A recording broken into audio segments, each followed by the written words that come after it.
Assalomu alaykum aziz muxlis. Munisa o'z oilasi haqida shunday so'zlar qoldirdi.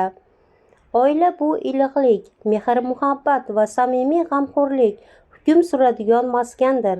Bu yerda har bir kunga nurga, qo'llab-quvvatlashga va oddiy lahzalardagi quvonchga to'la.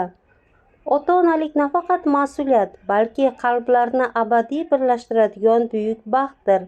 Alhamdulillah, bunday oilada totuvlik hukm suradi.